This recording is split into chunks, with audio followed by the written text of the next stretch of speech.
Stuart, thank you for coming in. I'm glad that we have a chance to talk. Usually it's about synagogue business, it's about the capital campaign that we're working on together. But this time, I need to speak to you about something that's a little more personal and, frankly, much more difficult. What's that, Rabbi?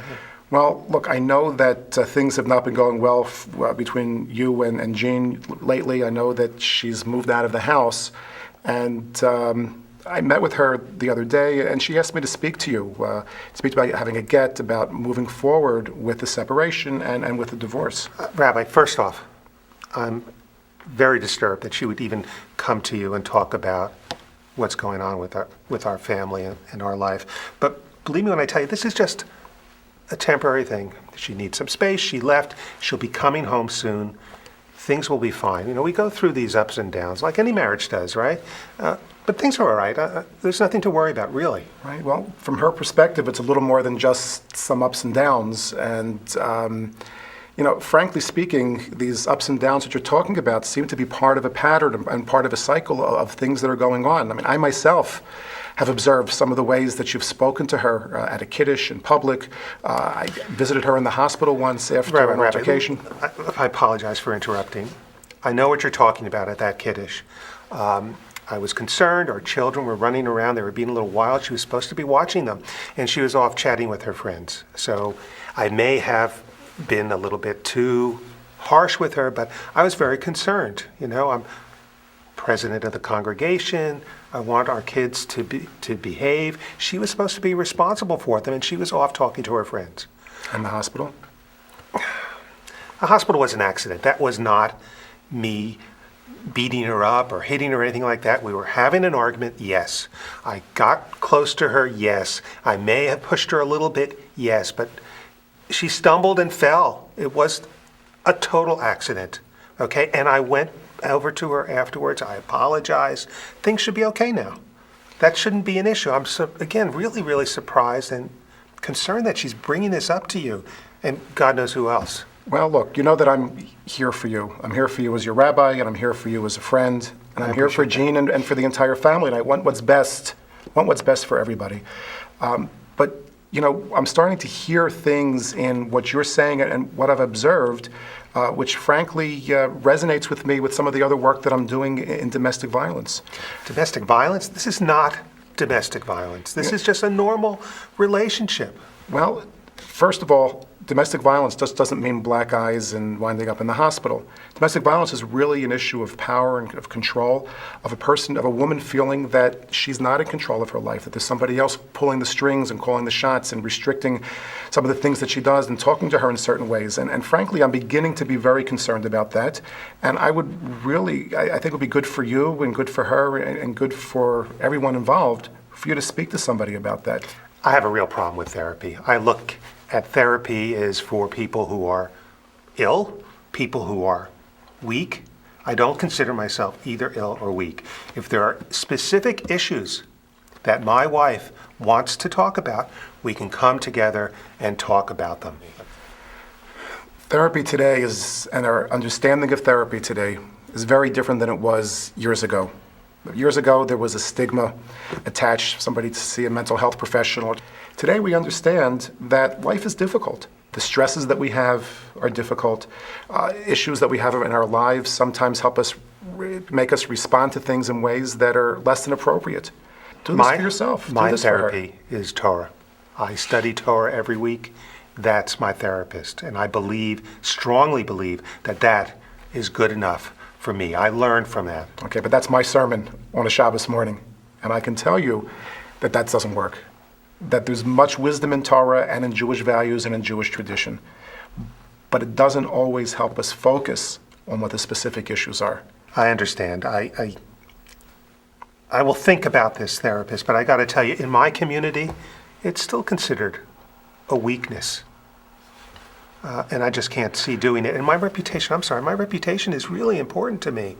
It's important to my business. It's important to what I do here at the congregation. Most certainly. Look, I can make referrals for you. I have a whole network of people that I deal with. Some are local, some are further away. I have people who I know are good, people I know who can maintain confidentiality.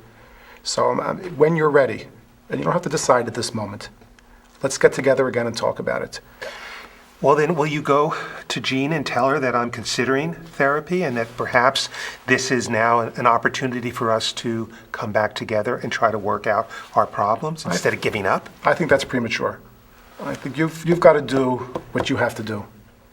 Rabbi, and again, with all due respect, you need to understand things from my perspective, okay? We have a nice family life. My goals are goals straight out of Torah and Talmud, to have a home where we can raise our children in a nice Jewish background, Jewish home. They can learn things. In our family, we all have responsibilities. Mine is to go out, work, bring home money. Hers is to take care of the home. It's in Talmud. The woman's responsibility is the home. There are times when I will tell her where she may be making a mistake or make suggestions about how she can do things better. But I look at that as my role. I'm supposed to help her. And my goal is only to help her. And we also have a common goal, raising our children in a Jewish family. Right. Well, let's talk about the kids and let's talk about her as well. And let's talk about her relationship. You know, one of the principles of the Talmud is Shalom Bayit, is of peaceful relationships, of harmonious relationships in the house. But that only comes when there's mutual respect, when there's cooperation, when both partners are on the same wavelength, when they share the same goals and they respect each other in getting that job done. And these roles, you know, that may have been okay in the 1600s. It's a very different world today. And people share responsibilities in different ways. And I'm not telling you and her how to divide up those responsibilities and run their lives. But she's to a point now where she doesn't feel safe in the house. She's to a point now where she doesn't feel fulfilled in the relationship. She's to a point now where she doesn't feel that she can create the right kind of Jewish home that you want and that she wants with the way that things are going. And she feels that leaving, splitting up our family is the way to raise our children? Well, certainly divorce is never easy and separation is never easy. But sometimes there's no choice. You know, the Talmud says that a person cannot and should not be forced to live in a situation of fear, of discomfort, and that's apparently what you have now. But you're asking us to give up on a relationship. I mean, why can't you speak to her, tell her that we need to come together and deal with these issues rather than just give up and split? I mean, what does that say to our children? That when things get tough, they just give up? What you're saying may be true if this was day one or if this was the first week or the first month. But this is something that's been going on for a long time. And you have been struggling with these issues with her, and you have tried. And you yourself told me that there's a cycle here when you apologize and things sort of become better but then get worse again. It gets to a point where she can't do it anymore. And it seems to me the only right thing to do, the Jewish thing to do, is to give a get and to be able to move on. That is, I don't see ourselves being that far along that giving a get is the way to go. I think we still need to work together, and we can work together. And I'm concerned, like I said, about splitting up. What does that say to our kids? And also our congregation. I'm looked up to in our congregation. I'm looked up as a model. I try to live that model. And now you're saying that I should split up with my wife. What are the rest of our community going to say about that? How are they going to react to that? You know, none of us is a stereotype. And the right modeling, the right behavior to model is to be a mensch. The right behavior to model is to do what's right. And if there's shalom bayit, if it's a good family, then that's the proper modeling. But if the family can't live together, then you don't live a life just for what others are going to think and what others are going to say and how others are going to feel. You want to live a life that's appropriate. And so modeling the right kind of behavior in terms of giving a get, in terms of having an appropriate divorce, in terms of having an amicable settlement of all the issues, is also appropriate Jewish behavior to model. The right thing is to give her a get, to give her a divorce. What are you going to do if I don't do that? Are congregants going to avoid my business? Or are they going to protest in front of my business? You can't force me to do this, Rabbi. I don't think it's right. I'm not going to do it. Look, as I said before, there's a reality here that you don't want to accept, but that you have to accept. A reality that's very hard, very difficult, but it's the reality. And I'm not making any threats. No, certainly not doing that. And what the community may or may not do a year down the road is something that I don't even think we should talk about, and something that I don't even think we should contemplate at the moment. Because I know you as a decent person. I've seen you as a mensch. And I know that if you do the right thing now, we can avoid all of this trouble. If we go about resolving this issue, resolving the end of the marriage, of finding ways of the two of you to cooperate with each other, to deal with the kids, to deal with living in a community together, with sharing certain spaces together, but to do so in a way that's respectful and in which she can feel safe and in which you can feel that you have your place as well. Rabbi, as a congregational president, I have to think about the future. Have you thought about the future? I mean, what happens if we do get a divorce? What happens? Are we able to go to services together? Will I be banned from services? Will I have to go to one service and she another service? Do you realize that this could have the potential of splitting our congregation? Is this really what we want to do? Is this absolutely necessary? I'm not willing to sacrifice her sense of security. I'm not willing to sacrifice Jean's sense of safety on the altar of communal interests. Every person is important. And if the community will have to have a difficult time, we'll have to struggle for a period of time in order to deal with it, so be it. And we'll find ways of dealing with that. But this is your chance to be a leader, to step up to the plate and to show everybody how to get through difficult situations, even at great personal sacrifice, for what's better, for the sake and for the welfare of individuals, of a wife and of kids, of self, and for the welfare of the community. You know, all you guys are always on the side of women. You never come to the side of men. There's no equality here. I am doing just that. I want to bring things together. I want to solve things. I want Jean to feel safe. I can't believe she doesn't feel safe. I want all these things. What about her? You asked me to do the right thing. What about her? Can't she do the right thing? It's not about taking sides. And it's not about being for women and being against men or whatever it may be. It's about doing the right thing for everybody that's involved. And we know, I've seen, that there are difficulties here. There are things that you need to confront. There are issues that you need to deal with. And that's what you need to do at the moment. And what about her? Is there nothing that she has to do? You know, it all seems to be on me. I have to give her a get. I have to respect her space. What about me? You know what? It's not all about you. It's about you, but it's not all about you. And it's about her, and it's not all about her. Relationships and families in these situations are very complex, and they're very, very difficult. And they involve so many lives and so many interactions, and there's a web that is woven. At the moment, each of you needs to take responsibility for who and what you are, for how you interact with each other, for how you treat each other, for the effects of your behavior on each other, and to do the right thing. Jean has been suffering over the years with a cycle of violence, of put-downs, of emotional abuse, of all kinds of things. For her to take this step, for her, was an extremely difficult thing to do. And I think it's time now to accept the reality. I'm sure this is what Jean has told you. There is no cycle of violence. You mentioned one incident. That's it. That's it. And again, I apologize for it. You know, we went on. We moved on. There's no cycle of violence, so please do not even mention that. I am looking for a solution to our problem. I do not view our problem as unique. I think there are others in our community that have the same or worse problems. Jean is, I love her very much, but she is weak. Okay? She's emotional. If we come together, I promise you, I will apologize, I will set things right, and we will go on from there. No problems. I don't want to give her a get. I don't want to separate from her. I do not want us to have to deal with sharing the children. And most of all, I don't want to have to deal with us having to separate from our congregation.